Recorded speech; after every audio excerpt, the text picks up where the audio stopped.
I love breaking it down so that it's not so complex. You know, sometimes you watch these shows and you're like, what in the world are they talking about? I like to break it down for people. And so in 2015, I founded the FIWoman, and my goal was to help women understand the stock market better as a path to financial independence. So one of our chairlady who did the welcome speech, she is a real estate developer, right? She's into real estate. And real estate is traditionally a great way to build wealth. But we also know that real estate requires quite a bit of capital to get into it. So one of the things that I really liked about the stock market is that you can get into the stock market with $10, with $100. It's an easier path to building wealth. And it's also one of the most misunderstood, which is why my goal was to help women understand the stock market as a path to building wealth. So that was why I founded the FIWoman in 2015. One of the other reasons was my very first job out of college when I graduated was in 2001, and I was an offshore field engineer for a company called Schlumberger. Unfortunately, 2001 was also when we had 9/11, and we also had huge storms in the Gulf that knocked off a lot of oil rigs. So there was just a lot of turmoil. Many people who graduated with me, and then we also had, who were recovering from the dot-com bubble, many of us lost our first-time jobs. So I was out on an oil rig, and it was the day after my 25th birthday, and I was laid off. So that, at that time, there was a traumatizing event, but honestly, that set me on the path towards financial independence. When I had first graduated, I graduated with an engineering degree and a minor in business. I was making really good money for someone who just came out of college. And I had a Mustang. I was renting an apartment, a two-bedroom apartment near New Orleans. There was no, it was just me. Why did I need a two-bedroom apartment? Because I could afford it, right? So I wasn't being smart with money, and unfortunately, that's the normal progression for many of us, right? So the good thing for me is that I had that experience right out of college, and it set me straight. You know, so it set me on that path. So that was one of the reasons why I also formed the FIWoman, was to help other people, like, hey, let's avoid that path of overspending, going into debt. Let's understand our money and then build up to financial independence. So I was really happy to actually achieve my goal of financial independence 1 full year earlier than I planned. So I achieved it in 2021. My initial goal had been 2022 because then my daughter would be 10. And I knew I would have time then to spend with her. Because for me, the goal of financial independence is, let me control my time, right? I love working, I love the work I do, but most times when we're working for a company, we're not in control of our time. So for me, financial independence was, how do I gain control of my time? And it has been amazing since then. So I've worked with a lot of women, I've worked with groups, I've worked with men as well. Last year, somebody approached me and said, can you make a curriculum for K to 5, that means kindergarten to 5th grade, on entrepreneurship and financial literacy? At first, I almost turned her away. I said, I work with women, I work with adults. You know, and she said, no, but you also did a summer camp for kids. I'm like, oh my gosh, you're right. And she said, didn't you also publish a book with your 9-year-old daughter on kids and money? I'm like, oh my gosh, yeah, you're right. And so it was a challenging but rewarding experience. I created a very engaging, interactive curriculum for kindergartners to 5th grade. So now imagine that my goal was to demystify money for adults. So now imagine bringing it down even to like the level of kids, where you're trying to make it engaging, you're trying to make it fun, but you're also trying to help them understand what it is. You're not trying to make them millionaires. You're not trying to tell them, oh, go invest in the stock market, but you're just trying to help them think, you know, change their mindset. So since this year, that has been my focus, working with schools to bring a curriculum to their school to help with early financial education. I created a curriculum called My Money Success Storyboard, and it's engaging, it's innovative. It's supposed to be for elementary and middle school children to really help them think about money. It's not really about telling them to budget and to save and all of that, but it's more helping them understand how money works, some of the benefits of delayed gratification, helping them do some critical thinking, helping them understand if they've made a mistake, how to recover from it. So it's almost things that they're going to learn in school anyways, but now applying it to how you shape their mindset for money and about money. So I'm going to just wrap it up with financial literacy. This is the new thing that I'm telling everybody. Financial literacy can be a superpower. If we arm our kids with financial knowledge before they get to high school, before they go to college, before they start making the poor decisions like I made, right? I mean, I was spending money because I got a paycheck, so it's for spending. I didn't even participate in my 401k the first year while I was working. And I know that many of you in the audience, you're shaking your heads because you know that's a mistake, right? So if we're able to help our children understand from when they're young, they don't need to know what a 401k is. What they need to know is that, hey, you know what? Putting aside some money will help you grow. If you have money that you've set aside, it gives you freedom. That freedom helps you make choices. You're not going to be forced to do something you don't want to do just because you need money. So these are the kinds of things that we want to teach them. We also want to teach them yep, this is how you can explore different avenues. This is how you recognize when something is too good to be true. It's a fraud, it's a scam. So those are the kind of things we want to arm our children with. So that's the superpower we want to give them, financial literacy. All right? So the FIWoman is there for me to coach and talk to adults. Flex Financial Education, I'm using it to teach kids about money, but more importantly, partnering with schools to bring a financial education curriculum to their classrooms.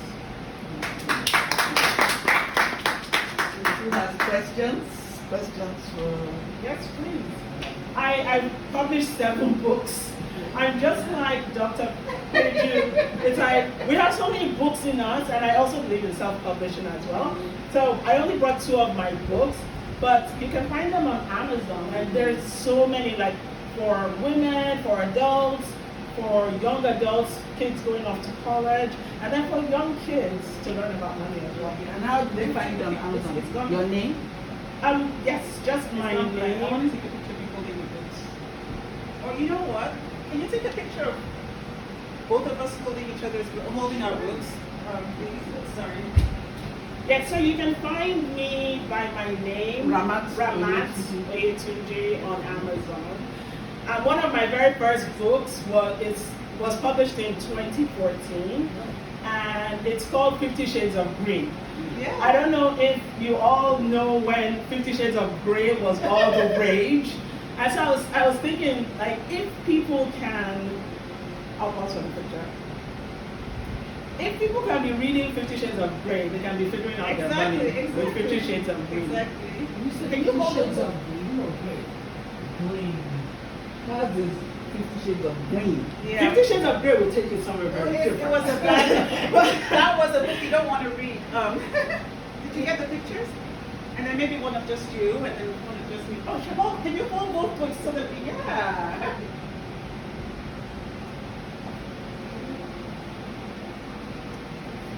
So 1 year after fire. Oh, great. So 1 year after FIRE, FIRE stands for Financial Independence, Retire Early. It's a movement where people are trying to retire as early as possible. Some people are retiring at 35, 40, and that's their goal. And so I was sharing that I wrote this book 1 year after my early retirement to kind of describe some of the things that I was going through. So a lot of people are like, oh, I can't wait to retire, I don't like my job, I can't wait to stop working for someone. However, in this book, I was explaining some of those challenges, like your loss of identity, for one, your loss of structure.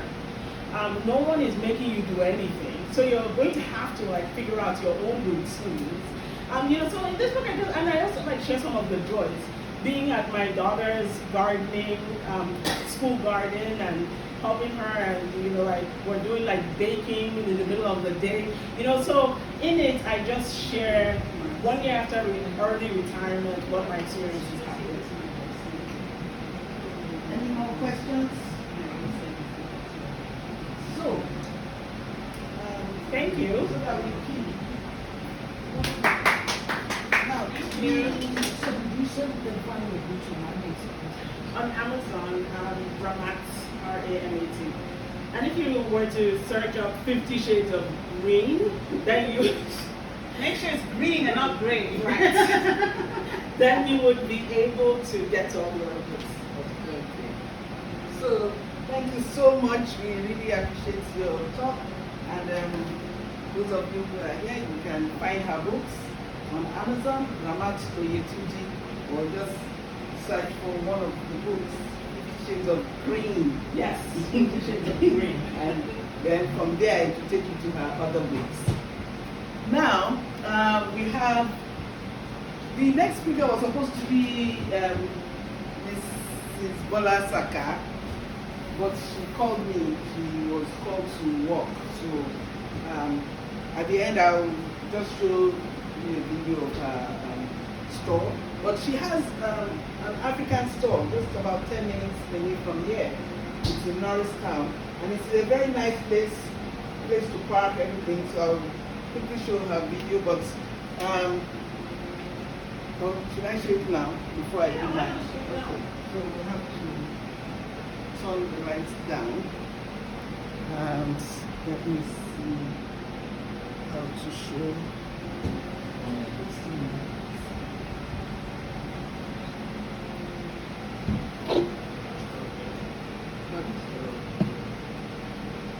Oh, to turn on this picture. Do you want to take a quick picture?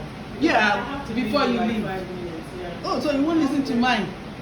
Ah! Well, why don't you give yours then? Okay, before the. Yes, instead of the video, I can Okay, do this. okay, I'll okay. listen to yours. Okay.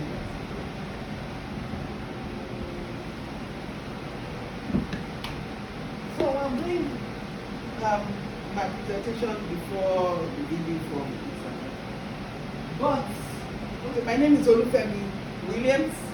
I'm a pharmacist, and the name of my company is Tuluwan Investments LLC. Now it's interesting. I too started with a book. But mine wasn't a real hardcover book. In 2015, I believe, I wrote a book called Tales of a Pseudo-Immigrant. So if you wonder what I should do like that. But because I was born here, but went to Nigeria when I was young. So by the time I came back, I had all the markings of an immigrant, even though I didn't have to go through all the difficult path that most people went through. But in that book, it was just a small ebook, so it's available on Amazon. And if you have Kindle, you can read it for free. I think you ordered it, I remember, many years ago. But it's just an interesting story of my experience when I got here and the things we did that were different from what most people were doing in terms of our finances and other things we did. So it was when I wrote that book, I decided to also start my LLC. And then that's when I just I said it's better to have a company so that at least I can be doing and trying out all the things I want to try out. So I started that Tuluwan Investments in 2015. But now, what do? I still work as a pharmacist, on and off. But I have a website called mywebpharmacist.com. mywebpharmacist.com. The idea is I wanted to have a place where people can, come. It's not only about making you take medications. Because even as a pharmacist, I'm one of the people that I don't like taking medications, because I know that even though medications are good when you're really sick, if you can avoid medications, it's always better to live healthy first and just let medications be the last resort. So rather than just live anyhow and say, oh, okay, I'll take medication for this, take medication for that, first try and see what can I do that is non-medication related, how can I improve my health? And then medication can be the last resort. So I definitely will not tell you not to take medication, but always try and look for non-medication avenues first, and then go to medication. Because especially in the US, once you start taking one medication, before you know it, you're on 10. Because one will have a side effect, and then they'll give you another medication to take care of that side effect, and then the two will have their own time, and then before you know it, and then there's this law that will say, oh, once you take this, you have to take this. Once you have diabetes, you should take this. Once you have hypertension, you have to be on this. And before you know it, you'll be wondering, what happened to me? So I work with my webpharmacist.com. Out there, I have where you can check your drug interactions on your own. And if you have questions. Now, I try to make sure everything is as free as possible. I have videos there. However, if you want to talk to me one-on-one, you have to, set up an appointment and pay. But that is just, yeah. Now, the one that excites me the most is my real estate. Like this. So, for example, this is an example. I would have even shown you a picture of what this place looked like before we built this house. This was the jungle in a city, and nobody thought you could build. But because of a lot of experience I've had and a lot of research, I was able to find out, can you build there? Can you do this? Can you do that? And one step after the other, and finally we got the place ready and it's fine. Now, if you're wondering why I only gave you 3 weeks notice for this program, I had to make sure I had the occupancy permits before I could do anything. So that was why. And then I didn't want the summer to run out. So I really appreciate those of you who came, because just 3 weeks notice and you're able to make it. I really appreciate you. And I hope that this is the beginning of something new, because as I said at the beginning, we Nigerian women, we have so much potential.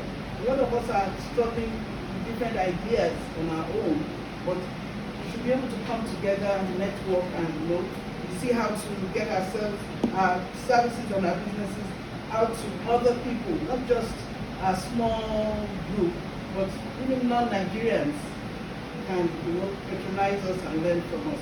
Now, the services I have, which I haven't started, because I joined you for free, but I'm trying to organize, real estate coaching workshops. Now, real estate is a very expensive venture, but then there are ways, even if it's just one purchase, simple purchase, maybe you want to buy a home. If you know how to, look at things, check things up, you can save tens of thousands just by knowing the right thing to do. Now, I'm not a realtor, but I'm an investor. So I'll teach you, before you go to your realtor, what are the things you should look for first. Because if you go to a realtor and say, I want to buy a house in Montgomery County, they'll give you what will benefit them. Even though you will like it, but they are also thinking of what they are going to benefit. But in this workshop, what I'm planning is, okay, I'll teach you how do you research a property on your own first before you go out to the real estate agents. You have to check, what do I do with this property? I have to have, before you buy any real estate thing, you have to know your exit strategy. When I buy a real estate, I buy a house, a piece of land, whatever. What if I want to, get rid of it? How do I get rid of it? You might find out that houses in Reading are cheap, although they are no longer cheap now, but there was a time they were very cheap. But after you buy it, you can't sell it. So imagine you buy something for 40,000 and you spend 30,000 to take care of it. And when you want to sell it, they still want to buy it for 40 or 50. So those are the kind of things you have to find out. Will I be able to sell this after I fix it up? So those are the things we plan to teach. you have to check when you buy something, how much are you going to spend on it? What's the area like? What are the selling prices of properties in that area? So that's what you have to think of. When I bought this place, it went not.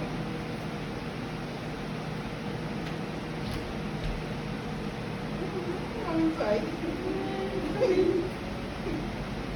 Yeah, good afternoon.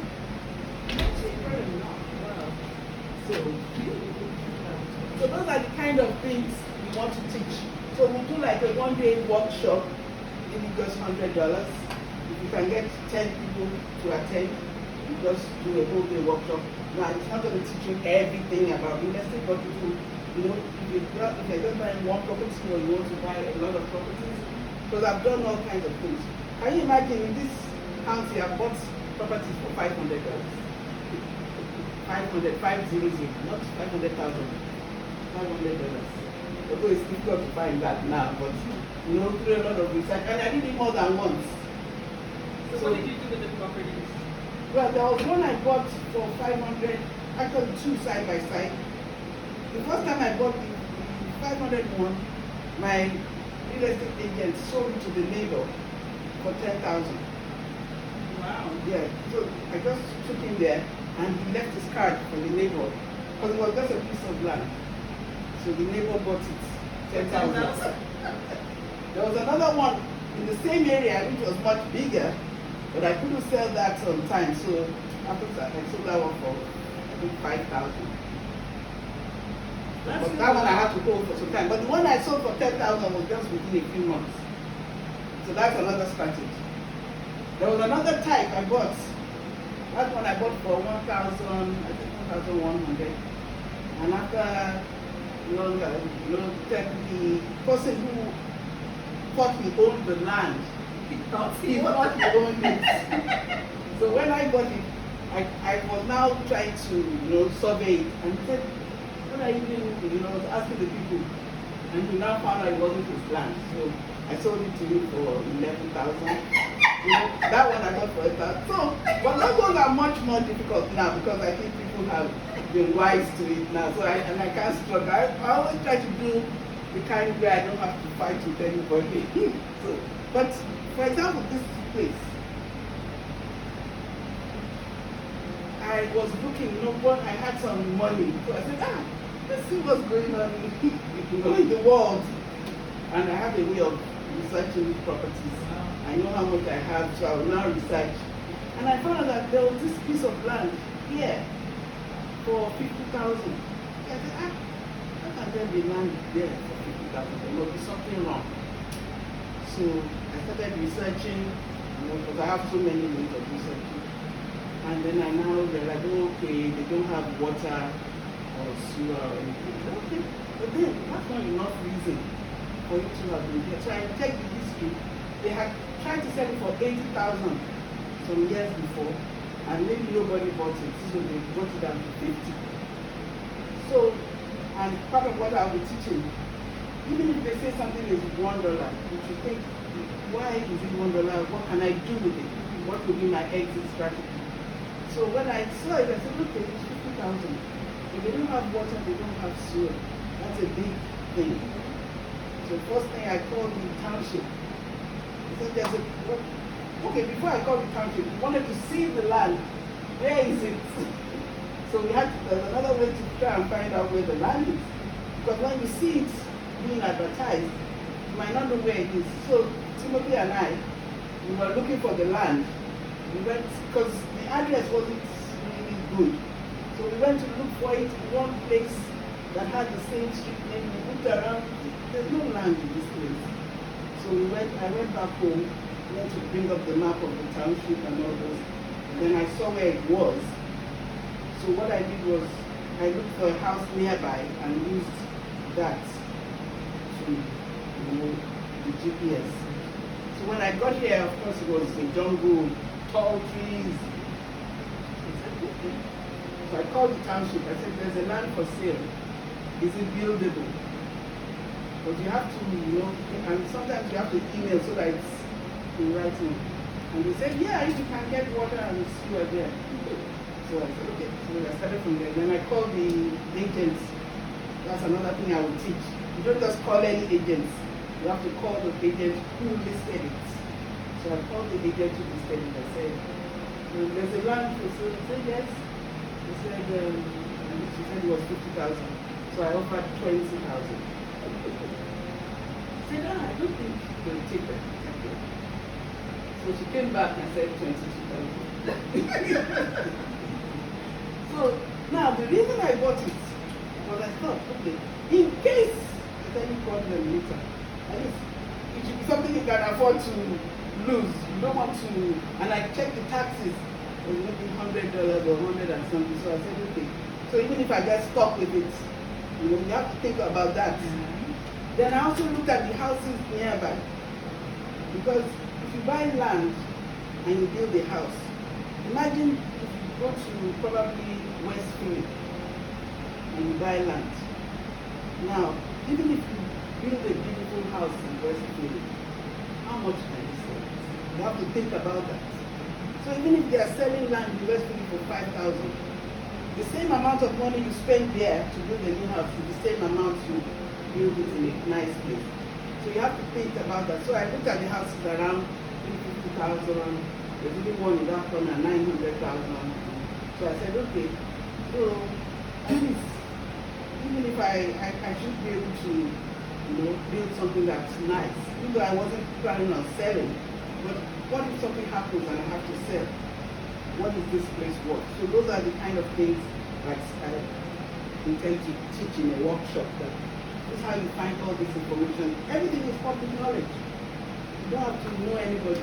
Because I don't have Igbo accent. So I try not to do anything that requires me begging anybody. But there are all kinds of real estate strategies. But I avoid anything that requires me to talk and be begging people that I want to buy their land. So I don't go to where it's public. Put it for sale, I come and say how much I buy. That I prefer that type. Although there are so many other strategies. But for those of us who are Nigerian, have strong Nigerian voice, there are some things I avoid. But there's so many that people do. So that's what I do. Real estate and my web pharmacist. So is there anything else I'm into? Although I lose money a lot to not do the online make money online. But no problem is I like to try things. But I never borrow money to invest in online strategies. I don't borrow money for any get rich quick. So it has to be something I can afford to use. So that's just me. So if you are looking for me, you know me. Mrs. Odilano, yeah, I think I recognize you. So, And when will you begin your real estate coaching? as soon as possible. I want it to be, because this place, even though people think, okay, I want to make it a rental, I really don't want it to be a rental. I want it to be a place where we can get together. Women, men, anybody can rent this place and use it. I don't mind, by God's grace, we'll have central AC. We just started. But we get central AC and we make the work with better. But we want it to be a place where we can hang out. We have furnished rooms, so you can meet with your friends, do your hangouts overnight, whatever. That's my ideal. So that's what I want us to do. So place where we can meet, men, women, whatever. Just a place to chill and network. So that is. Show them what it looked like before. What? Just show them what it looked like before you go. What? Oh, okay. He's showing them. He wants to show you what it looked like. It looked like before. Oh, you found the pictures? Yeah.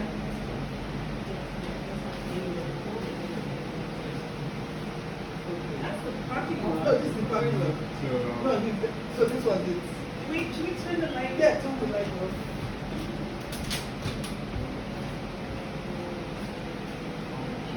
So this was what it looked like. This is the parking lot. So this is the parking lot where it came. That's the house next to us, and this is what the. This is what it was. Yeah. It's just all trees. So it was all just trees And how long? That wasn't that long ago. we bought it 2022. thought you bought something before. So that's our own house where we live.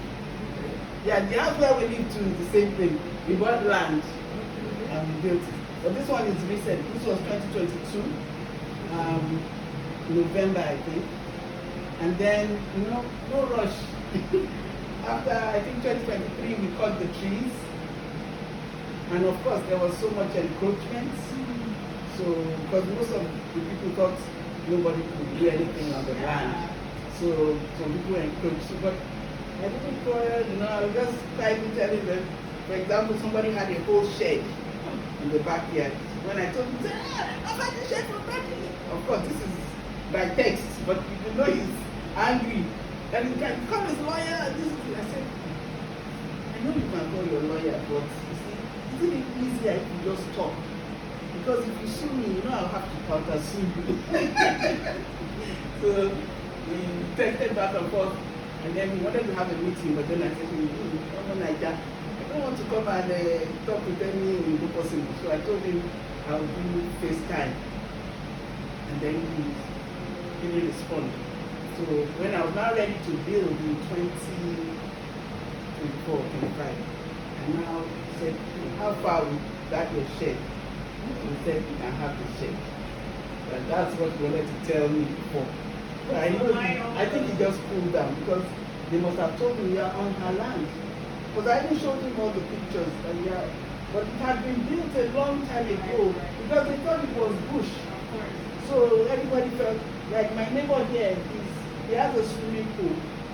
And part of his leakage, the water leakage, encroached. So immediately he came to meet me that, I said, don't worry. Just make sure you don't let the water. So now I see that anytime they use the swimming pool, they drain it to the streets. So instead of draining it.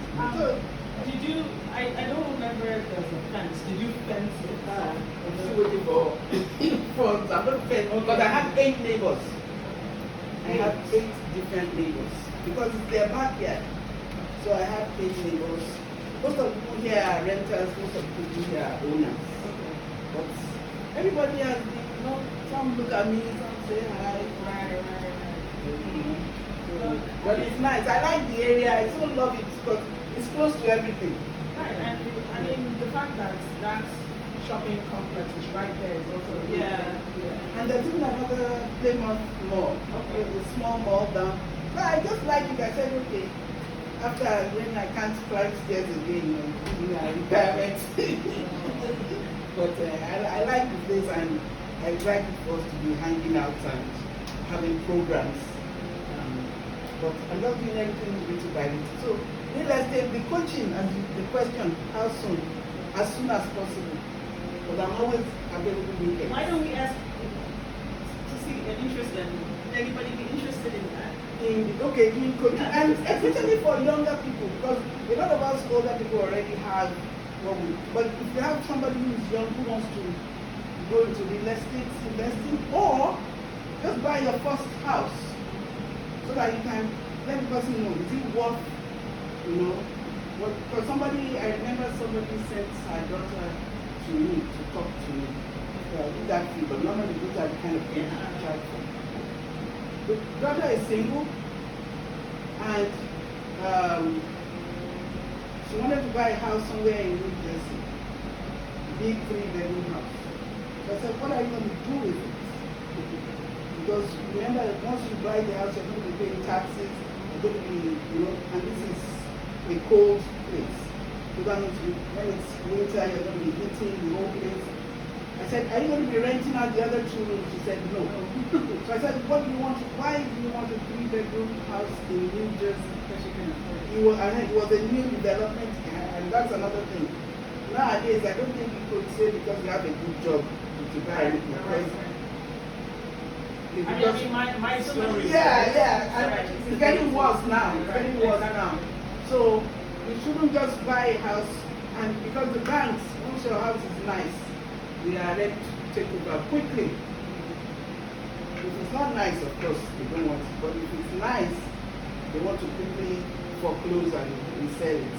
So those are the kind of things we want to just teach. And it's just like an introduction to real estate. maybe $100. If I get 10 people at a time, then I can give for $100 per person. But if people want one-on-one coaching, that might be. And I also think that one of the advantages that you also have is that you can make your coaching different because it won't just be theory. Because you can actually, especially since you're available on the weekend, you can meet up at Places that look at, that are for exactly, sale exactly. and point out, you know, like first you start with the listing. Yeah. You know, like you can actually make it like something that is That's nice. hands-on Yeah. and that you Another actually thing, learn. yeah, another thing I learned very quickly is so that you can research a lot of properties at a time. Google is so good at you actually helps you drive through the area. That's one thing I learned. So that sometimes I've even driven through the area from my home. I've looked at it, I've looked at the houses around the area, I've looked at okay, where are these You're houses? like using Google Maps. Right? Yes, Google Maps. Just Google Street View. yeah, street view. And then there's a way, and my children taught me, you actually are driving through. They have a way that you are clicking, and you are driving through as if you are in a car. So you can see the area, you can see all those things, and those are the kind of things I want to teach people that, okay, you don't have to drive to every property because sometimes it can be far. When you now narrow down what you want, then you can now physically go there because the picture might be 2 years ago and maybe the house is no longer there. So things like that. So those are the kind of things. So yes, yeah. So let's take a picture. Oh, yes, please, just say Okay. Of the attendees. Yeah.